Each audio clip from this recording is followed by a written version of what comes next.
We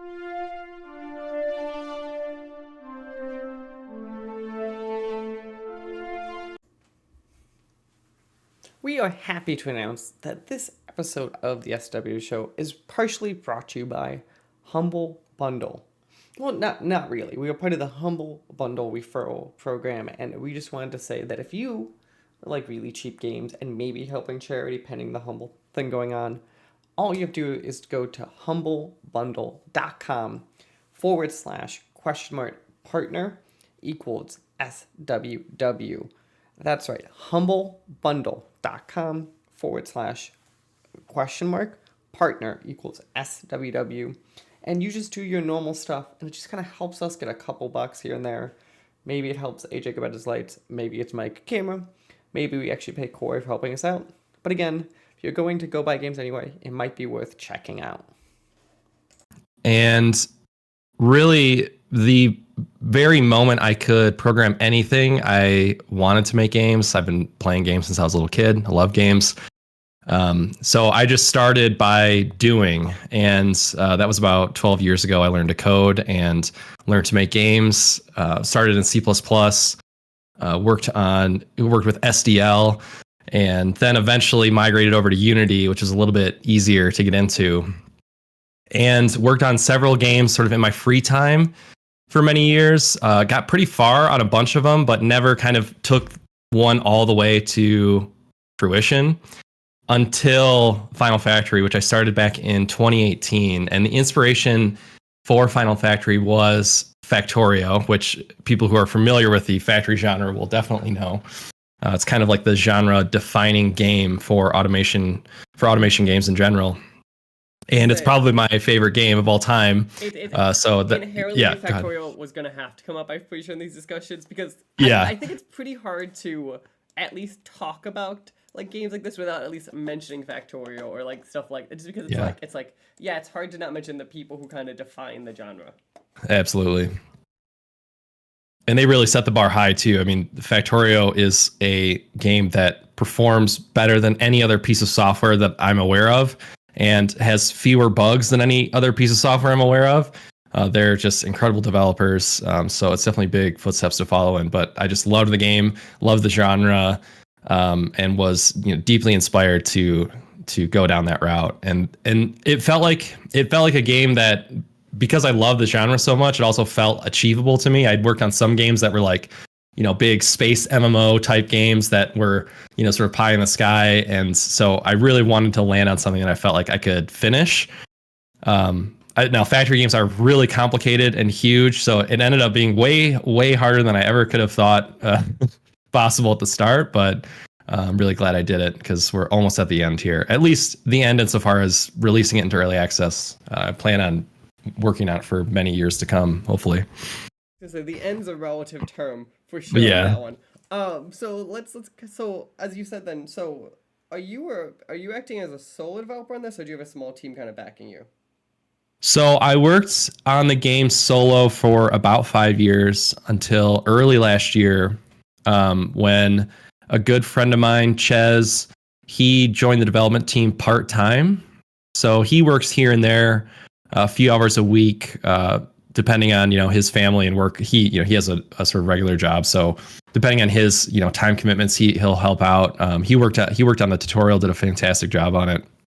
I also have another friend of mine who joined as a part-time dev. He typically works 10-ish hours a week, and he was a former coworker of mine at my first job, and he's one of the best engineers I've ever known. An amazing guy. So he's been a huge boon in getting the multiplayer refactor working, modding, performance stuff. So I do have 2 part-time devs, and then I have a composer, Zane, who's absolutely wonderful. We get tons of positive feedback about the soundtrack. So that's kind of the team of people that are working on the game. Perfect. No, that sounds great. It actually sounds like a decent sized team of like at least I understand it for a while it was just you, but at least it's sounding like now where it's like, okay, you at least have some level of good support and kind of a good system kind of going. Yep. Let's kind of dig into kind of, as we said, Final Factory is it. I don't know if there's a better term. It's a factory game, right? So it's like you're kind of making these systems to pop out kind of stuff and kind of improve your factory and kind of improve the flow. Yep. Let's kind of jump into it, because there's a big thing kind of going with this one is there's some level of combat and like another set of aliens. Can we kind of dig into this a bit more? Kind of what I just define as like the unique twist of your game versus like a lot of the factory games out there. Yeah. So somewhat interestingly, when I first started the project, I wanted to make a StarCraft plus Factorio game because I'm a huge StarCraft player. And so in the original incarnation of Final Factory, you could sort of switch between RTS mode and the mode where you move your guy around individually, like Factorio. And then in RTS mode, you could select your ships and move them around in traditional RTS fashion. And then that eventually morphed into the current system that I think is a little bit more cohesive with the notion that you're controlling one character in the map. And so now there's this fleet system where basically you can have a swarm of ships around you that will fight on your behalf, and the fleet composition that you have will give you access to abilities, so you can sort of cast your abilities using your fleet ships in your army, and you can run around the map and destroy hordes of enemies. A big component of this is being able to produce a lot of stuff, and so the swarms of enemies are huge. Your fleet becomes huge in the hundreds, and so you just have like these big battles of fleet ships that your factory produced for you. So that sounds great. How do you kind of, obviously you've been playing it a bunch, and obviously you have other people playing it. How have people kind of been? I mean, because I always find it interesting when you have this much information thrown at players and they have this many systems going on. How are players kind of keeping track of all of this? And kind of, have you kind of seen what I'm assuming is players kind of get lost and how to deal with that? Of like, there's just too much going on.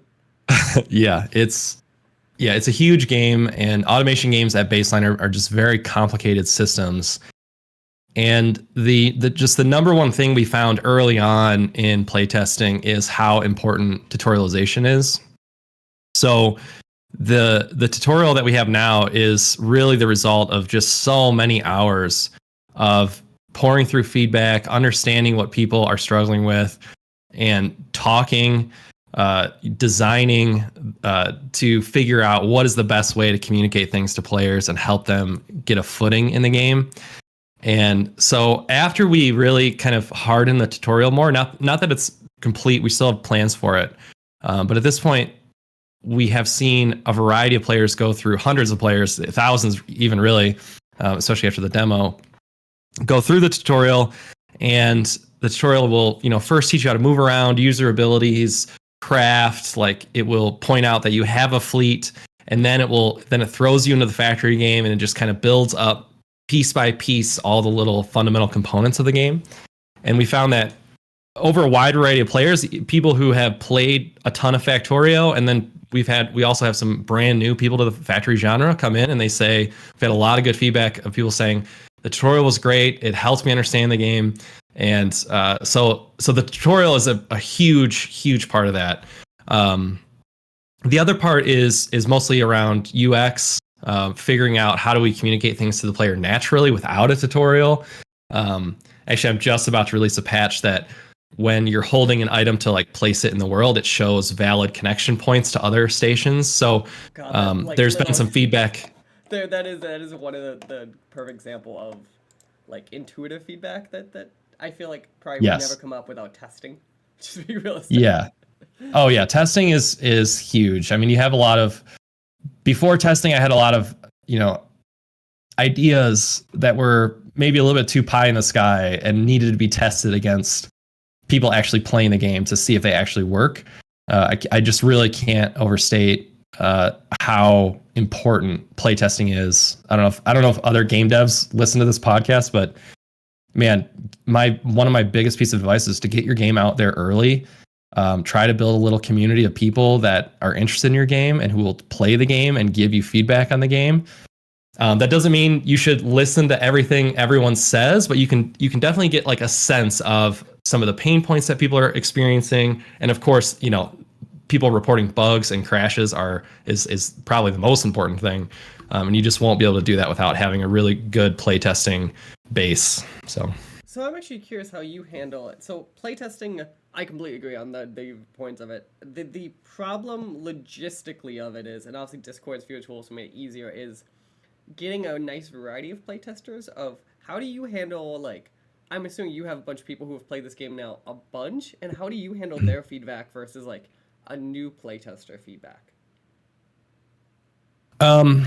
Well, there's kind of one of the difficult things about accruing the feedback from playtesters is the type of person that wants to playtest a pre-release factory game is someone who is already interested in the genre and who has already typically played a lot of Factorio. We like most of our playtesters are veteran Factorio players, and it's almost like an intractable problem to recruit other new people to the genre in pre-release. So you kind of have to work with what you get.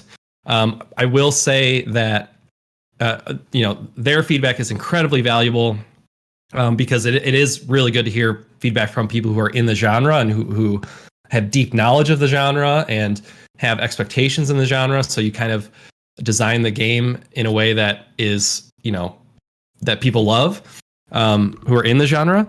But I will say that in this past Next Fest, which just happened a couple weeks ago, we released the demo and just had a whole new crop of people with eyes on the game. And we did get a new subset of players who had never played Factorio. And so we're able to just get a lot more feedback about the game from people who never played Factorio, maybe were new to automation games in general, or maybe only played Satisfactory, which is quite different in my opinion. And that was really where a lot of feedback came in terms of usability and user experience and understanding, well, if we it's fine. Yeah, we can make this game for the factory genre, and I really want to do that. But I would love to bring in new people into the genre and make the genre a little bit more approachable. So that's something I've been thinking about a ton recently. And so I do have a bunch more usability features planned and more tutorialization stuff. So yeah, hopefully that answered the question. Yeah, no, you totally did. Do you have any concern? Because obviously, and this is true of a lot of these, like, I don't want to say hardcore genres, but like genres that like you really have to dig into, right? Like I think you kind of get a few of these. Is there any level that you're concerned that the attractiveness of these genres is the weird obtuse nature of most of these games? Like is there a level? Absolutely. Yeah. So like you have to watch it of like, I have to onboard new people, but like the reason people like these things is because there's a level of they just gotta break everything and figure out how this works. Yeah, 100%. That's a great point, and that's something that me, especially when I'm talking with Ches, because he's really the tutorial master. This is something we talk about all the time, is trying to strike that balance where you retain that obtuseness that people like, while also giving enough of a bridge to people to join in the fun. So it's almost never the case, we've never dumbed down the fundamental mechanics of the game to like invite new players in. It's always, okay, we have a really complicated game, but most people can play. It's still just a game. Most people can learn it if they spend some time with it. And so what is a way that we can present the game where new people will want to play and are interested and will be interested in playing and will take on that learning process. So I think the key is not trying to dumb down your mechanics. And of course, if people want to just struggle, there's, you can just turn off the tutorial. You can turn off some of the usability stuff if you want that more hardcore experience. So I think having options like that, and then, and not dumbing down your game, and then having good tutorialization, I think, with all of that, you can bridge that gap while still maintaining the complexity and fun of the genre. That sounds great, and really does sound like you've thought that through, because that is yeah. Because I was thinking, because you see this a lot of genres. It was like the moment, obviously there were these discussions of Dark Souls, example, of like the moment people make it easier and that stuff. It's always this like almost hostile discussions, and that's always like, it's like, yeah, people forget the point of these sometimes. Yeah, definitely. I'm also a big Dark Souls player. I love that game. There's a place for all these games. I'm not saying there's not a place. Yeah. It's like the level of like onboarding and teaching. It's like yeah, like, and I think Souls have gotten better at that, but like it's very much like it's still hard to onboard new people in those games. Like just Souls has a different challenge, I think, onboarding people, where the system, there's not a lot of systems in that game. It's a combat focused game, and so the key to being good at Dark Souls is learning the combat and being sort of mechanically knowledgeable and gifted at the game, so that you're timing your rolls correctly. You're understanding when you should go in and hit the boss and all this stuff. And it's very mechanical and very like, it's not just like you can't just know the game. You have to practice. You have to practice like playing a sport. Whereas in a factory game, you go at your own pace, right? Like you can learn as slow or as fast as you want. There's no, boss that's going to come and tear your head off if you don't do things correctly. You can always sort of rearrange your base, do different things. Now, of course, there is like, you could play the game on relentless mode and get attacked all the time, but most people aren't doing that. So in general, it's a pretty sort of relaxed pace that you can kind of learn things at your own pace.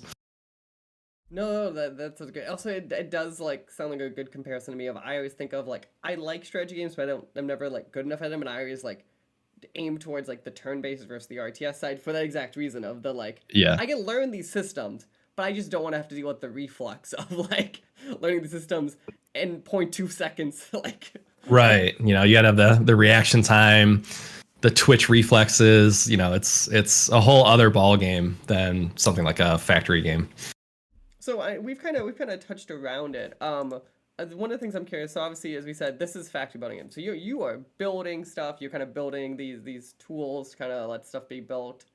What kind of, when you're kind of playing through it or kind of onboarding people to kind of play through it, kind of what are your kind of big focus points kind of for players kind of in this experience? Are you saying like they should worry about their production pipeline first, or there's certain resources? Kind of like, what is your like onboarding 101 for this type of stuff as people go check out the demo or kind of jump to the game soon?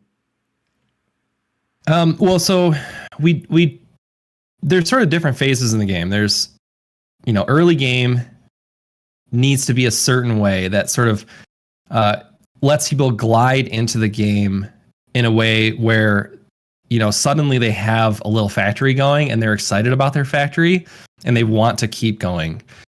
And in the first iteration, well, I shouldn't say the first iteration. When we first started doing play testing, that was back in like version 13 or 14. We didn't have a really good grasp of how to do recipe design, and recipe design was really crucial. So we found in the first playtest that, for example, you needed to mine every asteroid. You needed to have a lot of resources from every asteroid and put together all three resources to make a lot of different recipes in the start of the game.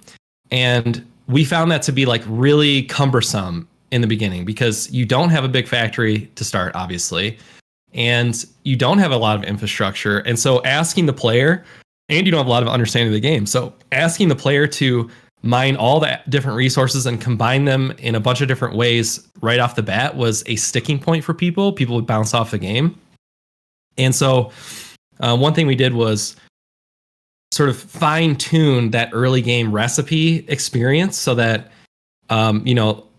you only need the bauxite asteroid, for example, to build miners. And so you can, at the start of the game, you can build a fairly simple space station that produces miners that, and that's what you do in the tutorial. The tutorial teaches you how to build a mining station off the bauxite asteroid to build miners. And then suddenly the player starts the game, early game, with like a very concise, tight little space station that generates miners. And it generating miners allows you, it implicitly is the infrastructure for expanding your mining operations, because now you can go build another mining station at a different asteroid and the miners are going to go mine that asteroid automatically. And so you really have to think about the design in those terms. Like, how do we like get the player from point A to B to C to D in a smooth way to get people sort of locked into the game and interested in the game and having fun and not just being completely frustrated. Now, at a certain point, the game does really open up, and you get a lot of choices with technologies, and the recipes become really difficult, much more difficult than the start of the game. But that onboarding that you're talking about is kind of this smooth gradient experience, or at least that's our goal. I don't know if we're fully there yet, but our goal is that smooth gradient of learning and understanding and getting your infrastructure built in a way that is conducive to having fun, I guess. No, that makes sense. So one of the big things in games like this, or even any game with customization, is obviously players change their minds or plans change or whatever. I'm kind of curious what your philosophy is and kind of how this game kind of handles. How have you ever thought of that? So like, how much do you think a player should be the level of, you need to plan this ahead of time because it's super intensive or like time consuming to change your factory line, or are you someone who like feels like we should at least give them flexibility, kind of move this stuff around a little more freely? Oh, I'm very far in the way of freedom and flexibility. So one thing that I learned from this is a great question, by the way. I think about this a lot. One thing I learned from Factorio, from playing Factorio and kind of their design philosophy is they also are definitely on the side of flexibility. So it's really easy to delete something. So if you place a building down, you hold right click, you delete it, quote unquote, but it really just comes back in your inventory. So there's no penalty for deleting anything in Factorio. So that is like the bedrock of in my opinion, the flexibility of factory games. And so in Factorio, later in the game, you get construction bots. And when you get construction bots, that's when you really have the power to completely rearrange your base, because the construction bots can automatically go and remove and add, tons of buildings at once. So you're not just limited to your own character. And so one of the things I did straight away in Final Factory is you get construction bots from the get-go. So there's not this period of the game, because I feel like at this point the automation genre is pretty mature, and I thought about having this whole part of the game where you don't have construction bots and it's similar. I was like, you know what? I'm just going to skip that. We're all familiar with the factory genre. Let's just give them construction bots right away. And that lets you, so if you have 10 construction bots, it's like you can do 10 times the building and destroying of buildings that you could otherwise, and from a distance. So that was like one. So buildings that get deleted are not actually lost. There's no penalty. That's step one. Step two is construction bots, which now you get at the beginning of the game instead of late game. And the third thing is mobile stations. So in Final Factory, once you reach the mobile stations tech, which is a tier 1 technology, you can click any structure, any space station, and you can move it to a different spot. You don't even have to use your construction bots to like deconstruct and then reconstruct it somewhere else. You can just be like, I actually want this station over here. So definitely my philosophy overall is I want people to feel like there is no friction or very little friction to rearranging, refactoring, moving things around, deleting things. It should be very smooth. Like I want you to feel like you can always kind of rethink and reimagine your factory. No, that sounds great, and I tend to agree with you on that flexibility part, because I tend to think the lack of flexibility on a lot of stuff, again, it's just this arbitrary of like you're punishing a player for not seeing the whole picture, where it's like that picture didn't exist yet. Like it's kind of like you have a few puzzle pieces, and then over time you see the puzzle box, but like you don't see this puzzle box till later. So it's like, why are games kind of arbitrarily placing these punishments on players? I don't understand. Yeah. Well, and just to add on to that, you really have to ask yourself, like, what is the point of the game? Like, where is the fun? That's always the question, right? Where is the fun? And in my mind, the fun of automation games is figuring out, like, how am I going to design this little production line to produce things automatically and see that little production line work? Like, that's what excites me about automation games. Like, those little dopamine hits from completing a little automation line that generates this item that previously you had to handcraft, and now you feel great that it's just automatically happening. So that's the fun. It's not fun to like build a bunch of stuff and then, take on penalties for having built in a certain way. Like that's not fun at all, right? So I think that's kind of, and I 100% guarantee that the Factorio devs identified that early on. So. No, I completely agree. I completely agree. The fun part is like, here's my plan, here's executing my plan, and then here's the few minutes of seeing it implement. Well, yeah, the fun part is that the like, crap, my plan doesn't work, I have to delete everything. Now it's 5 hours of trying to figure out how to reset this. Yeah, exactly. No, that's perfect. So yeah, as we're talking, you're coming out to early access like in 2-ish months or so. Yep, we play in April. Yep, in April. So kind of immediately, what would you say kind of is the early access launch going to look like for players? And then kind of, I don't know if you've announced or kind of have more public facing plans, kind of what the next like 6 months or year is going to look like kind of for the game during that time. Yeah, that's a great question. So, for me, early access at this point in the game dev world is, I take it really seriously. Like, you can't, for the most part, gone are the days that you can release a really buggy product in early access. People just have higher expectations.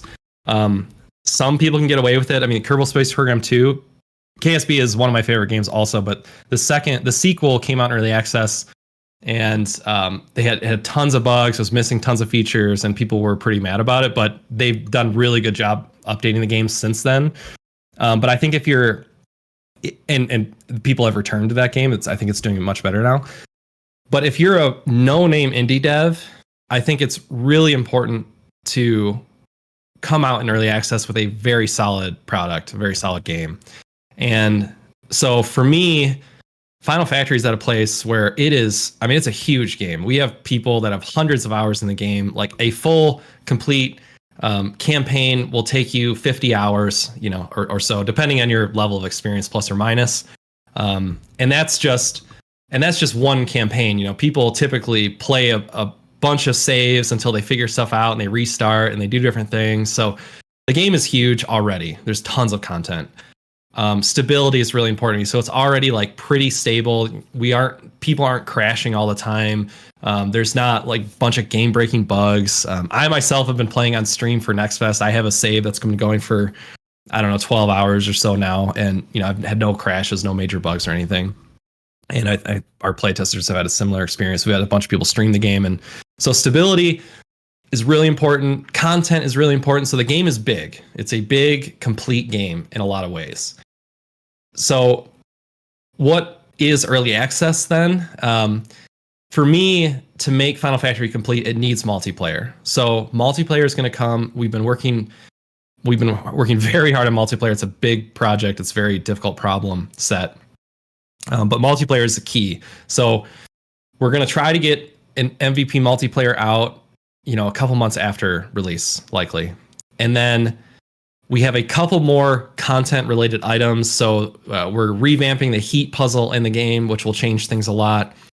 And we're going to be adding logistics bots into the game and some more artifacts, a couple more exploration items. So there's basically like 2 content patches I want to do in multiplayer. And that's kind of the year runway after EA.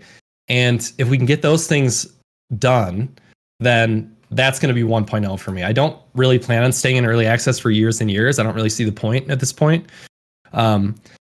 So yeah, that's kind of the plan. No, that sounds perfect. Do you plan, and maybe it comes down to the level of like expectation afterwards, do you plan like post EA potential of there being DLC or content launches, or is it more kind of just seeing how feedback is at that point? So DLC is tricky.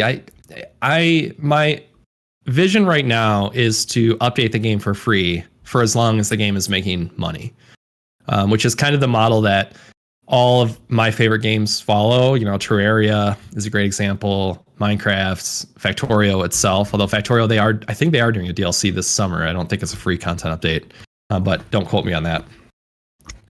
So my plan is definitely to continue to update the game with new content regularly for the foreseeable future until, the game is no longer producing money. So I need money to live, unfortunately. Oh no, that totally makes a lot of sense. No, that sounds perfect. So yeah, the game we were talking about here today is Final Factory. It comes out very soon in April. There's currently a demo available on Steam. Go wishlist it to at least kind of help out its visibility. Is there any other spot we should be sending people to go check out the game? I would just say come hang out with us in the Discord. There's a link on the store page, the Steam store page of the Discord. Us devs are always in there. We're always chatting with people, and people post screenshots of their builds that are pretty amazing and way better than any builds that I make. So yeah, come hang out in the Discord with us. Well, sounds great. Well, again, I want to say thank you for taking time to talk to me today, and best of luck as you are finishing up and getting very quickly to the launch of the game. Yeah, thanks so much for the conversation. The SWW show and all of its affiliate podcasts are podcast by me, Mike Maroney, and AJ Losi, sometimes by our contributors, including Corey King. You can follow the SWW show on social media at the SWW show, or sooner or later you go to patreon.com/SWW to help us out. Thank you. We hope you enjoy the rest of your day.